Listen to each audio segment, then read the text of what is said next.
បាទគ្រប់ជិះសួរពុកម៉ែបងប្អូនទាំងអស់គ្នាបាទដោយដែលពុកម៉ែបងប្អូនបានឃើញនេះបាទគឺទូករបស់វត្តសាលានទីនៃ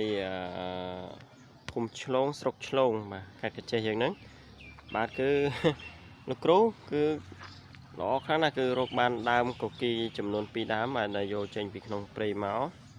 បាទហើយរៀបនឹងធ្វើទូក មិនធម្មតាទេបាទគឺស្ថិតតែសាច់មៀតទាំងហើយទាំងពីរគ្រឿងនេះបាទធម្មតាណាស្រុកនេះណាគឺសម្បូរឈើបាទងាយស្រួលនឹងយកមកចេញមកបាទអញ្ចឹងជាងធីនបាទ ជាអ្នកគាត់ជាអ្នកចាក់ក្តារសាបបាទបើកសាច់មៀតនេះគឺចាក់បាន2គូបាទ4បាទប៉ុន្តែប្រហែលតែជាខូចមួយបាទអញ្ចឹងបានប្រហែលជា3ទេបាទអញ្ចឹងបាន2គូទេបាទអញ្ចឹងគឺមានផលចំណេញច្រើនមកសម្រាប់ទូកដែលយើងអាចផាយយកក្តារសាបចេញបានអញ្ចឹងមើលមួយគូមកសម្រាប់នេះថតថា1000ទៅ1500ឯណោះបាទអញ្ចឹងបានតម្លៃថ្លៃដែរហើយជាងធានផាយជាបញ្ញាប់ហើយបាទបញ្ញាប់ហើយបានឃើញតែចាក់បដូលនេះរួចបាត់ជាងធានបានតែមួយទេបាទចំណែកឯមួយទៀតហ្នឹងគឺមិនទាន់បានធ្វើទេមិនទាន់បានចាក់ទេប្រហែលជាជាងវត្តក៏បញ្ញាប់ចូលទៅក្នុងព្រៃបាទហើយនៅក្នុងវត្តសាលានេតិនៃស្រុកឆ្លងហ្នឹងគឺខានមានទូកលេងហ្នឹងចំនួនជាង10ឆ្នាំមកហើយបាទអញ្ចឹងដូចជាយូរក្រែលមកហើយតាំងពីខ្ញុំចូលធ្វើការនៅទីនេះបាទគឺអត់ដែលមានទេបាទតោវត្តខាងសាលានេតិបាទទូកខ្នាតអន្តរជាតិ22នាក់នេះទៅតែឆ្នាំនេះទេដែលលោកគ្រូអាចនាំយកនៅដើមកុកីចំនួន2ដើមមកចេញពីក្នុងព្រៃមកហើយកំពុងតែរៀបនឹងបើកសាច់មៀតពេលតាជាង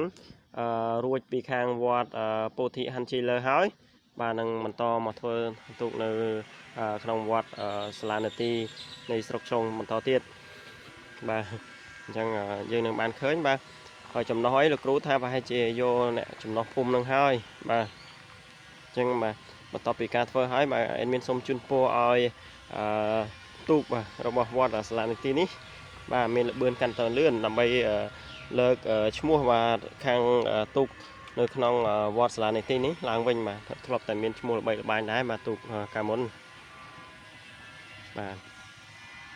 អញ្ចឹងដូចជាអស់អីហើយបាទអស់អីត្រូវនិយាយហើយបាទគឺមានតែសូមអរគុណពុកម៉ែបងប្អូនទេ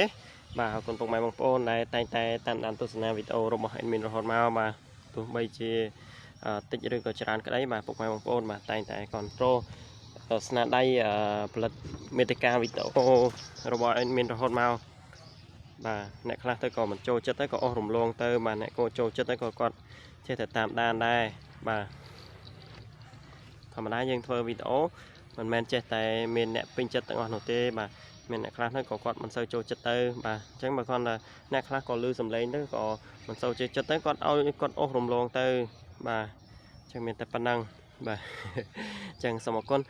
ពុកម៉ែបងប្អូនដែលតែងតែតាមដានទស្សនាវីដេអូរបស់ admin រហូតមកបាទសូមអរគុណបាទសូមជម្រាបលាជួបគ្នានៅវីដេអូក្រោយៗទៀត